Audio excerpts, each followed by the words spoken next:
నమస్కారం, సుఖీభవకు స్వాగతం. ఈరోజు సుఖీభవలో గర్భిణీల్లో రక్తహీనత అధిగమించడం ఎలా, కొత్త రకాన్ని ఎదుర్కొనేలా టీకాను మార్చొచ్చా, అధిక రక్తపోటు అదుపు ఎలా, ఆస్ప్రిన్తో గుండె భద్రమేనా, ఇంకా హెల్త్ టిప్. తల్లి బాగుంటే ఆమెకు పుట్టే బిడ్డలు కూడా బాగుంటారు, ఇందులో సందేహం లేదు. అయితే ఇవాళ మహిళల్లో చాలామందికి రక్తహీనత అనేది పెద్ద సమస్యగా ఉంటుంది. ఒంట్లో తగినంత రక్తం లేకపోవడం వల్ల గర్భిణీ దశలో సమస్యల తాకిడి పెరుగుతుంది. కాన్పు కూడా సజావుగా జరగని పరిస్థితులు ఎదురవుతాయి. ముఖ్యంగా లోపల బిడ్డ ఎదుగుదల కూడా మందగించే అవకాశం ఉంటుంది. ఈ నేపథ్యంలో గర్భిణీల్లో సాధారణంగా కనిపించే రక్తహీనతను అధిగమించే మార్గాల గురించి ఇప్పుడు తెలుసుకుందాం.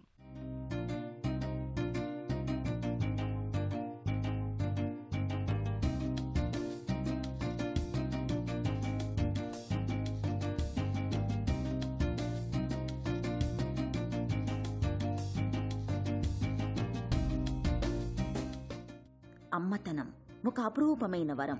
నెల తప్పామని తెలిసినప్పటి నుంచి నవమాసాల పాటు పుట్టబోయే బిడ్డ గురించే కలలు కంటుంది. పండంటి బిడ్డ పుత్తిళ్లలోకి వచ్చే ఆనంద క్షణాల కోసం ఎదురు చూస్తుంది.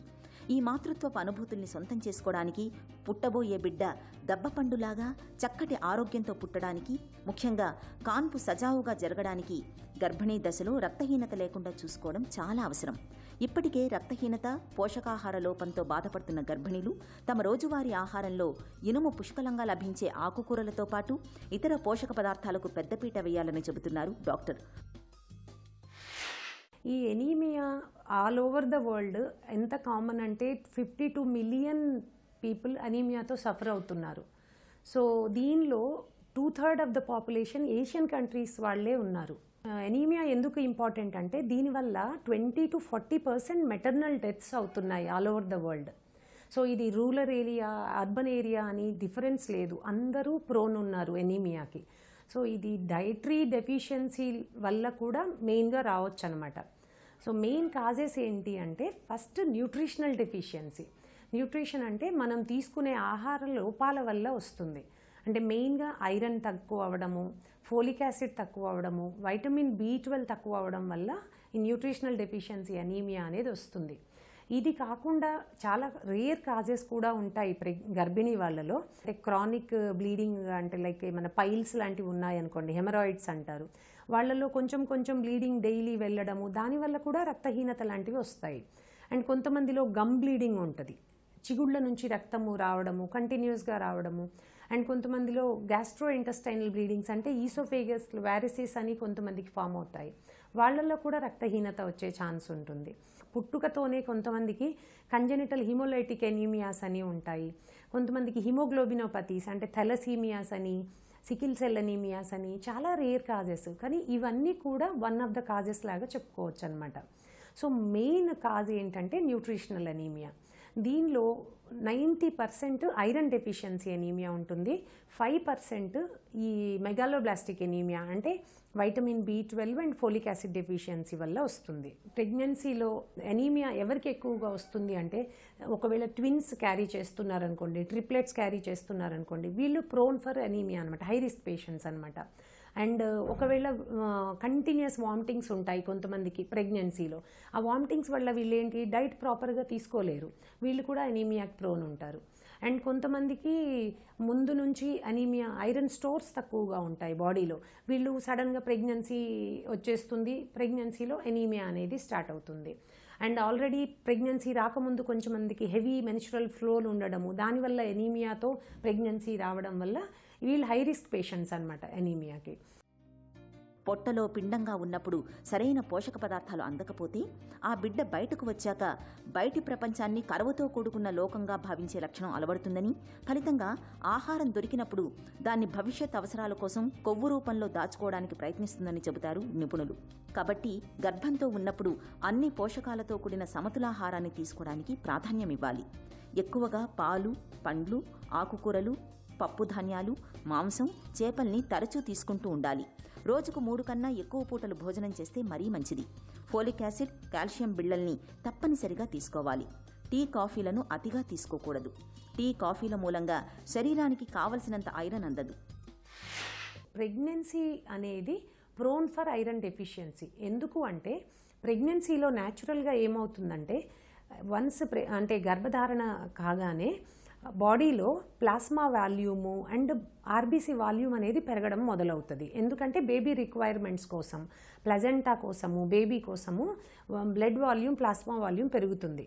కానీ ప్లాస్మా వాల్యూము 30 to 40% పెరిగితే ఆర్బీసీ వాల్యూమ్ అనేది 20% పెరుగుతుంది. దీనివల్ల ఏమవుతుంది, బ్లడ్ డైల్యూట్ అవుతుంది, హీమోడైల్యూషన్ అంటారు. దీనివల్ల ఫిజియలాజికల్ ఎనీమియా ప్రెగ్నెన్సీ వస్తుంది. అంటే నార్మల్గానే ప్రెగ్నెన్సీ రాగానే ఫిజియలాజికల్ ఎనీమియా అనేది చాలామంది ప్రెగ్నెంట్ వాళ్ళకు స్టార్ట్ అవుతుంది. సో మామూలుగా ఎనీమియా అనేది ఎలా డిటెక్ట్ చేయాలి అని అంటే మైల్డ్ ఎనీమియా, మోడరేట్ ఎనీమియా వాళ్లకు ఎలాంటి సిమ్టమ్స్ తెలియవు. జస్ట్ స్క్రీన్ చేసి కంప్లీట్ బ్లడ్ పిక్చర్ చూడడం వల్ల మనకి ఎనీమియా ఉందో లేదో తెలుసుకోవాల్సి ఉంటుంది. కానీ సివియర్ ఎనీమియా ఉన్న వాళ్ళకు మాత్రం సిమ్టమ్స్ రూపంలో, అంటే ఇప్పుడు ఫటిగ్ అంటే తొందరగా అలసిపోవడము, కొంచెం దూరం నడవగానే దమ్ము రావడము, ఆకలి వెయ్యకపోవడము, బరువు తగ్గిపోవడము అండ్ హెడ్ ఏక్స్ రావడము, ఇరిటబిలిటీ ఉండడము, ఇవన్నీ అనీమియా సిమ్టమ్స్ అనమాట. మనకు మనిషిని అంటే పేషెంట్ని చూడగానే కూడా మనము ఎనీమిక్ ఉందో లేదో చెప్పొచ్చు. అంటే పేషెంట్ అంతా స్కిన్ అంతా పేల్ అయిపోవడము అండ్ కంజక్టివా కూడా పేల్గా ఉండడము, నెయిల్స్ తెల్లబడిపోవడము, వాపు రావడం, ఫేస్ వాపు, కాళ్ళ వాపులు రావడము అండ్ గుండె దడ బయటికి తెలవడము లాంటి సిమ్టమ్స్ ద్వారా ఎనీమియా ఉందో లేదో తెలుసుకోవచ్చు. ఎప్పుడైతే ఐరన్ తగ్గుతుందో హిమోగ్లోబిన్ తగ్గుతుంది, దాంతో ఆక్సిజన్ సప్లై అనేది తగ్గుతుంది. సో బేబీ గ్రోత్ అనేది ఎఫెక్ట్ అవుతుంది. అంటే కడుపులో ఉన్నప్పుడే ఐయుజిఆర్ బేబీస్ అంటామంటే intrauterine growth retarded babies, growth తక్కువగా ఉంటుంది. లో బర్త్ వెయిట్ బేబీస్ పుడతారు, బరువు తక్కువగా పుడతారు అండ్ డెలివరీస్ కూడా తొందరగా అంటే 9th మంత్ అంటే 9వ నెల రాకముందే 7వ నెల 8వ నెలలో ప్రీటర్మ్ డెలివరీస్ అంటాము. ఇవన్నీ ఎనీమియా కాంప్లికేషన్స్ అనమాట.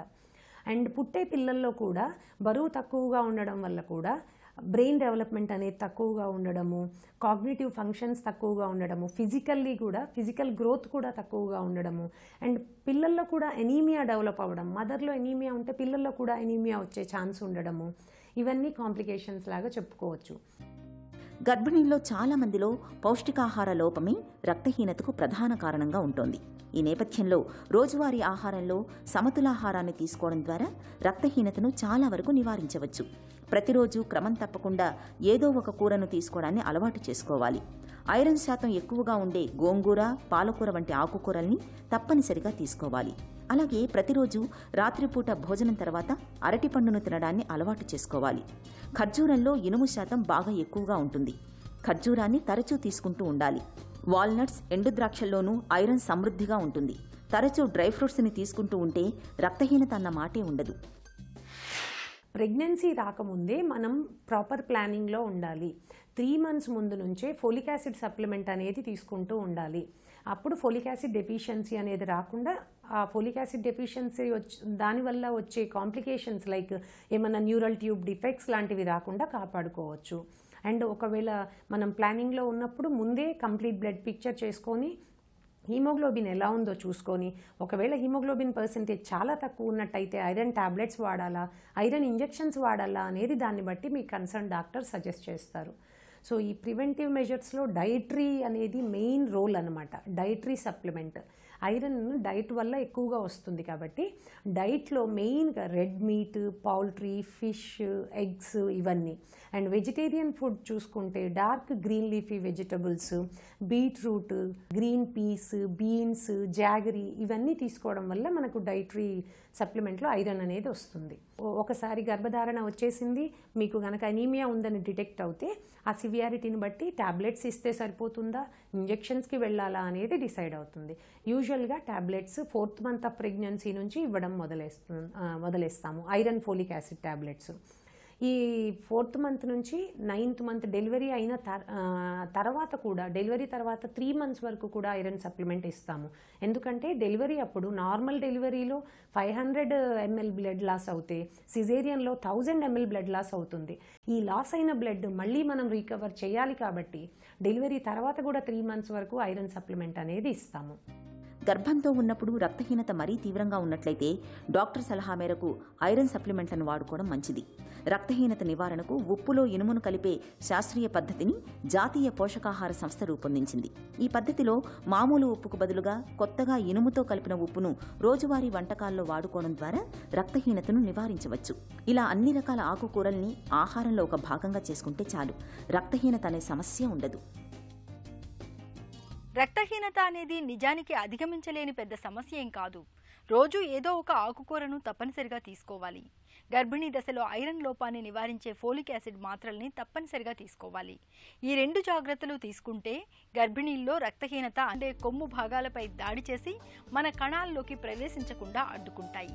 కొత్త రకాల్లో ముఖ్యంగా కొమ్ము భాగాల్లోనే మార్పులు సంభవిస్తున్నట్లు పరిశోధకులు గుర్తించారు. అయితే యాంటీబాడీలు పూర్తిగా కొమ్ము భాగాన్ని చుట్టుముడతాయి. ఎంత రూపాంతరం చెందినా కొమ్ము భాగంలో యాంటీబాడీలు దాడి చేయడానికి అనువుగా ఉండే ప్రాంతాలు ఇంకా అనేకం ఉంటాయని పరిశోధకులు వివరిస్తున్నారు. ఈ నేపథ్యంలో mRNA సాంకేతికతతో అభివృద్ధి చేసిన టీకాలు కొత్త రకాలపైన సమర్థంగా పనిచేసేలా మార్పు చేయడం సులభమని వైద్య నిపుణులు అభిప్రాయపడుతున్నారు. అయితే టీకాను కొత్త రకాల్ని ఎదుర్కొనేలా మార్చినప్పటికీ అనుమతి ప్రక్రియకు మాత్రం నెలల తరబడి వేచి చూడాల్సిన అవసరం ఉంటుంది. ఫైజర్, మోడెర్నా సహా ఇతర వ్యాక్సిన్ల అత్యవసర వినియోగ అనుమతికి అవలంబించిన ప్రక్రియే దీనికి అనుసరించే అవకాశం ఉంటుందని పరిశోధకులు చెబుతున్నారు. భద్రత, రోగనిరోధకతను నిరూపించడం కోసం మరోసారి ప్రయోగాలు జరపాల్సి రావచ్చని పరిశోధకులు అంటున్నారు. రక్తపోటు అనేది ఇవాళ మన ఆరోగ్యానికి గొడ్డలి పెట్టులా పరిణమిస్తోంది. రక్తపోటు ఎక్కువగా ఉండడం అనేది స్వతహాగా వ్యాధి కాకపోయినా మన శరీరంలో ప్రత్యక్షంగా పరోక్షంగా అనేక విపత్తుల్ని తెచ్చిపెడుతోంది. గుండె, మెదడు, కిడ్నీల వంటి కీలక అవయవాలన్నీ హై బీపీ కారణంగా క్రమంగా నిర్వీర్యమైపోతాయి. రక్తపోటు ప్రైమరీ అని, సెకండరీ అని 2 రకాలుంటాయి. ఏ కారణం లేకుండా కనిపించే రక్తపోటును ప్రైమరీ హైపర్టెన్షన్ అని, వివిధ కారణాల మూలంగా కనిపించే రక్తపోటును సెకండరీ హైపర్టెన్షన్ అని పిలుస్తారు. ప్రైమరీతో పోలిస్తే సెకండరీ హైపర్టెన్షన్ను ప్రమాదకరంగా చెప్తారు డాక్టర్లు. సెకండరీ హైపర్టెన్షన్ గురించిన పూర్తి వివరాల్ని ఇప్పుడు తెలుసుకుందాం.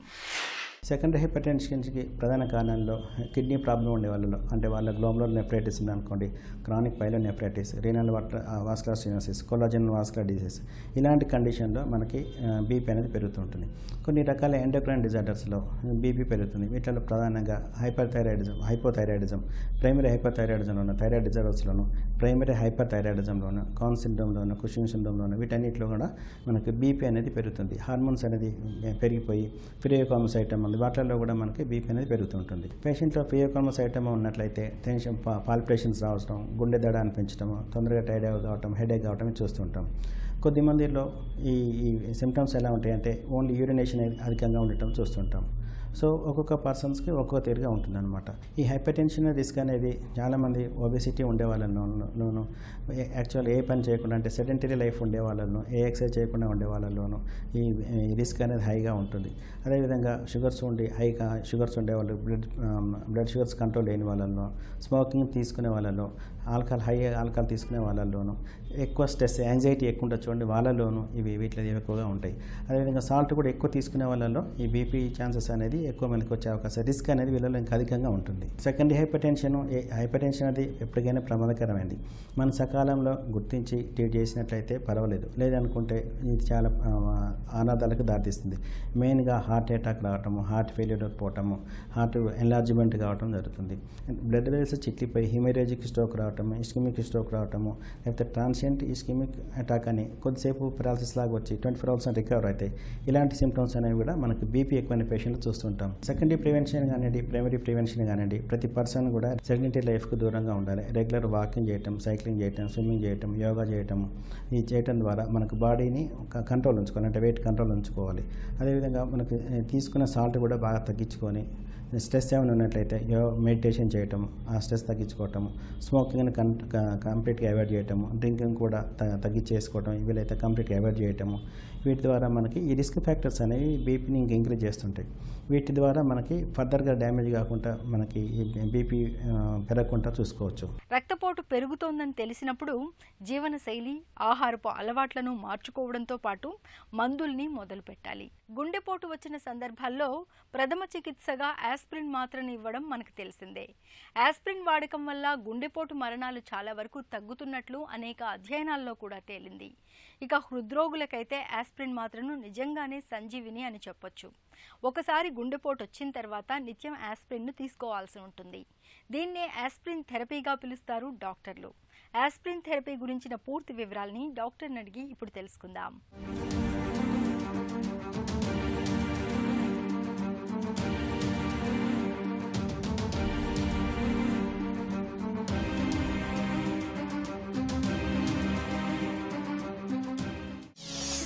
ఆస్పిరిన్ మాత్ర గుండెపోటు ముప్పును ఎలా తగ్గిస్తుంది?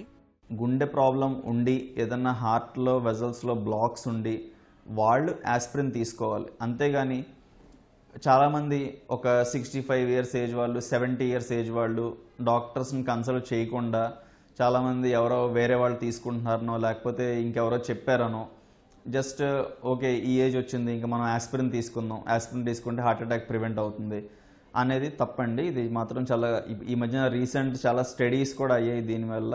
సో దీని మీద ఫైనల్గా ఏం చెప్తున్నారు అంటే ఇలా ఏజ్డ్ వాళ్ళు కామన్గా ఆస్పిరిన్ తీసుకుంటేనే ఇంకా మోర్ ప్రాబ్లం, వాళ్ళకి ఇంకా మోర్ అల్సర్స్ అవి వచ్చే ఛాన్స్ ఎక్కువ. సో అందరూ ఆస్పిరిన్ జస్ట్ ఏజ్ ఎక్కువ ఉంది కదా అని ఆస్పిరిన్ తీసుకోకూడదు. మనం ఆస్పిరిన్ వల్ల గుండెపోటు అనేది మనం ప్రివెంట్ చేయలేం నార్మల్ పీపుల్లో. కానీ ఆల్రెడీ ఏదన్నా అలా గుండె ప్రాబ్లమ్స్ ఉండి అలాంటి వాళ్ళు మాత్రం ఆస్పిరిన్ కంపల్సరీ ఒక్కరోజు కూడా ఆపకుండా ఆస్పిరిన్ తీసుకోవాలి. ఆస్పిరిన్ మాత్రను రోజు తప్పనిసరిగా తీసుకోవాలా? గుండె ప్రాబ్లం ఉండి లేకపోతే ఏదైనా అటాక్ వచ్చిందో లేకపోతే ఏమైనా నడుస్తుంటే వాళ్ళకి చెస్ట్ పెయిన్ వస్తున్నప్పుడు అలాంటి వాళ్ళు డాక్టర్ని కన్సల్ట్ చేసిన తర్వాత డాక్టర్ ఆస్పిరిన్ ప్రిస్క్రైబ్ చేస్తే అప్పుడు మీరు కంపల్సరీ ఆస్పిరిన్ ఒక్కరోజు కూడా స్టాప్ చేయకుండా తీసుకోవాలి. అంతేగాని ప్రాబ్లం ఏం లేకుండా ఊరికే ఏజ్డ్ పీపుల్ అనేది ఆస్పిరిన్ అనేది తీసుకోకూడదు. ఆస్పిరిన్ను రోజు తీసుకోకూడని సందర్భాలు ఏమైనా ఉన్నాయా? ప్రాబ్లం ఏం లేకపోతే ఆస్పిరిన్ తీసుకోవద్దు. కానీ ఏదైనా ప్రాబ్లం ఉన్నప్పుడు అంటే ఆల్రెడీ గుండెపోటుతో ప్రాబ్లం అవుతున్న వాళ్ళు ఆస్పిరిన్ డైలీ కంపల్సరీ తీసుకోవాలి. ప్లస్ అదే కాకుండా సపోజ్ కొంతమందికి ఈ ఆస్పిరిన్ వల్ల ప్రాబ్లం ఏంటంటే ఆస్పిరిన్ వల్ల కడుపులో ఈ పుండ్లు వచ్చే ఛాన్స్ అది ఉంటుంది, గ్యాస్ట్రిక్ అల్సర్స్ అంటాం. సో అల్సర్స్ ఉన్న వాళ్ళు ఆస్పిరిన్ తీసుకుంటే వాళ్ళకి ఇంకా కడుపులో బ్లీడింగ్ అది రావచ్చు. ఆ బ్లీడింగ్ అది రిస్క్ ఎక్కువ. సో అలాంటి వాళ్ళకి మనం ఆస్పిరిన్ స్టాప్ చేసి వేరే మాత్ర ఇస్తాం. ఆస్పిరిన్ను ఎంత మోతాదులో తీసుకోవటం శ్రేయస్కరం? ఈ గుండెపోటు ఉన్న వాళ్ళు యూజువల్గా ఆస్పిరిన్ 75 మిల్లీగ్రామ్స్ నుంచి ఒక 150 మిల్లీగ్రామ్స్ వరకు డైలీ తీసుకునే డోసేజ్. అంటే డైలీ తీసుకునే డోస్ 75 నుంచి 75 to 150 డైలీ తీసుకోవచ్చండి. అది ఆస్పిరిన్ కామన్గా అది ప్రిస్క్రైబ్ చేసే డోస్. ఇతర మందులు వాడుతున్నప్పుడు ఆస్పిరిన్ను తీసుకోవచ్చా? ఆస్పిరిన్ అనేది చాలా వెరీ లెస్ ఇంటరాక్షన్స్ అండ్ యూజువల్గా ఈ కామన్ డ్రగ్స్తో ఆస్పిరిన్కి పెద్ద ప్రాబ్లం ఉండదు. మనం ఆస్పిరిన్ వేరే అదర్ కార్డియాక్ డ్రగ్స్తో ఆస్పిరిన్ యూజువల్గా కంబైన్ చేసిస్తాం, అది పెద్ద ప్రాబ్లం ఉండదు. ఇప్పుడు ఈ ఆస్పిరిన్ తీసుకునే వాళ్ళు కొంచెం సపోజ్ ఎవరన్నా ఆస్మా పేషెంట్స్ కానీ లేకపోతే ఏదైనా నేసల్ పాలిప్స్ ఉన్న పేషెంట్స్ కానీ లేకపోతే ఏదైనా ప్రీవియస్ ఎలర్జీ ఉన్న పేషెంట్స్ కానీ ప్రీవియస్గా ఏదైనా కడుపులో పుండ్లు అలా ఉన్న పేషెంట్స్ కానీ ఆస్పిరిన్ ఫస్ట్ టైం తీసుకుంటున్నప్పుడు కొంచెం జాగ్రత్తగా ఉండాలి. ఎందుకంటే ఆస్పిరిన్ వల్ల ఏమైనా ఎలర్జీ కూడా ఉండొచ్చు. సో ఆస్పిరిన్ ఎలర్జీ ఉందా అవన్నీ ముందే ఒకసారి ఈ పేషెంట్స్ కొంచెం జాగ్రత్తగా ఉండాలన్నమాట. నిత్యం ఆస్పిరిన్ను తీసుకోవటం వల్ల సమస్యలు ఏమైనా ఎదురవుతాయా? నిత్యం ఆస్పిరిన్ తీసుకోవడం వల్ల సమస్యలు అంటే కడుపులో పుండ్లు వచ్చే రిస్క్ ఎక్కువ, కొంచెం అల్సర్స్ వచ్చే రిస్క్ ఎక్కువ. ఏజ్డ్ పేషెంట్స్ అవసరం లేకుండా ఆస్పిరిన్ తీసుకుంటే వాళ్ళకి ఈవెన్ బ్రెయిన్లో కూడా బ్లీడ్స్ వచ్చే రిస్క్ ఎక్కువ. ఐసీ బ్లీడ్స్ అంటాం, అంటే బ్రెయిన్లో రక్తం అది గడ్డకట్టే అంటే బ్లీడింగ్ అవుతుంది బ్రెయిన్లో. సో దానివల్ల స్ట్రోక్ రావచ్చు. ఆస్పిరిన్ అవసరమైతేనే తీసుకోవాలి. రోజు ఆస్పిరిన్ను తీసుకుంటున్నప్పుడు గుండెపోటు సందర్భంలో మళ్ళీ ఆస్పిరిన్ను వేసుకోవాలా? ఆల్రెడీ రోజు ఆస్పిరిన్ తీసుకునే పేషెంట్స్ అంటే యూజువల్గా మనం 75 mg per day 150 milligrams per day యూజువల్గా తీసుకుంటుంటారు. వీళ్ళు కూడా ఈవెన్ సడన్గా ఎప్పుడైనా గుండెపోటు వచ్చినా అలాంటప్పుడు ఖచ్చితంగా ఆస్పిరిన్ ఎక్కువ అంటే యూజువల్గా ఈ పేషెంట్స్లో 300 మిలీగ్రామ్స్ ఇస్తాం. మనం హాస్పిటల్కి వచ్చిన 300 మిలీగ్రామ్స్ ఆఫ్ ఆస్పిరిన్ మళ్ళీ గుండెపోటు వచ్చినప్పుడు ఖచ్చితంగా తీసుకోవాలి. కోటెడ్ ఆస్పిరిన్ అంటే ఏంటి? దీని ప్రత్యేకత ఏంటి? ప్లెయిన్ ఆస్పిరిన్ తీసుకున్నప్పుడు ఈ గ్యాస్ట్రోఇంటెస్టైనల్ సైడ్ ఎఫెక్ట్స్ అంటే అల్సర్స్ వచ్చే రిస్క్ ఏదైతే ఉందో అది కొంచెం మనం తగ్గించవచ్చు ఈ కోటెడ్ ఆస్పిరిన్ తీసుకోవడం వల్ల. కాకపోతే ఆస్పిరిన్ తీసుకోవడం వల్ల కొంచెం ఈ స్లైట్లీ నాసియా అంటే కొంచెం కడుపులో హెవీగా ఉన్నట్టు అలాంటి సిమ్టమ్స్ మనం ఈ ఎంట్రీ కోటెడ్ ఆస్పిరిన్తో ఏం తగ్గించలేము.